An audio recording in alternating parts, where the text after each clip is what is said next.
चिड़िया और कबूतर सुबह से उड़ रहे थे। उन्हें खाने को कुछ नहीं मिल रहा था। बहुत मेहनत के बाद उन्हें पहाड़ों के दरमियान एक दाना मिल जाता है।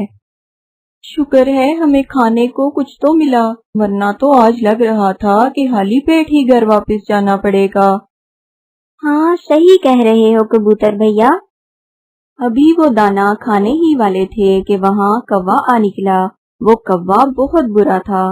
वो हर परिंदे को तंग करता था।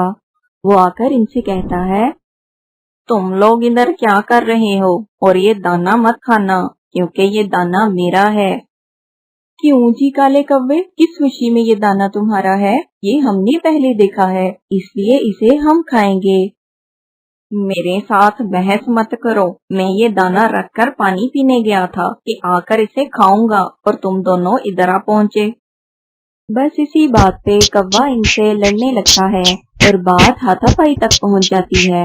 वो कौवे का खूब मुकाबला करते हैं, लेकिन कौवा इनसे ज्यादा ताकतवर था। वो इन दोनों की बहुत मार कुटाई करता है। कौवा इनको मार के भाग जाता है, लेकिन इस लड़ाई में चिड़िया का एक पर जख्मी हो जाता है। कबूतर भैया, मेरा पर तो बहुत बुरी तरह जख्मी हो गया है। इससे तो बेहतर था कि हम ये दाना उस कौवे को ही दे देते। चिड़िया, आज अगर हम ये दाना उसको आराम से दे देते तो ये कौवा हमें रोज तंग करने आ जाता। इसको सबक सिखाना बहुत जरूरी था। कबूतर भैया, मेरा पर तो जख्मी हो गया है, और आप तो जानते ही हैं इस इलाके में चीलें जख्मी परिंदों को जिंदा नहीं छोड़ती। हम ऐसा करते हैं, हम रात होने का इंतजार करते हैं। जैसे ही रात होगी हम अंधेरे में यहाँ से निकल जाएंगे। इस तरह किसी को पता भी नहीं चलेगा। लेकिन चीलों को तो खून की खुशबू बहुत दूर से आ जाती है। चिड़िया, मैं हूँ ना तुम्हारे साथ, बस तुम रात होने का इंतजार कर लो। अंधेरा होते ही हम यहाँ से निकल जाएंगे। और फिर चिड़िया की नजर पास पड़े हुए एक बड़े परिंदे की हड्डियों पर पड़ती है। कबूतर भैया, ये तो किसी बड़े परिंदे की हड्डियां लग रही हैं। इसे भी इन चीलों ने ही मारा होगा और फिर इसका मांस खा लिया होगा। चिड़िया, तुम तो ऐसे ही डर रही हो, कुछ नहीं होगा। अभी वो ये बातें कर ही रहे होते हैं कि वहाँ एक चील आ निकलती है और वो दूर बैठकर इन्हें घूरने लगती है। चिड़िया बहुत डर जाती है। कबूतर भैया, वो देखो, वो चील हमें ही देख रही है। लगता है अभी हमला कर देगी। अब क्या होगा? तुम बस मेरी बात गौर से सुनो। अब हमें थोड़ा नाटक करना होगा। इतने में वो चील उनके पास आ जाती है। चील बाजी, आप जरा देर से आई हैं। अब तो सिर्फ हड्डियां ही बची हैं।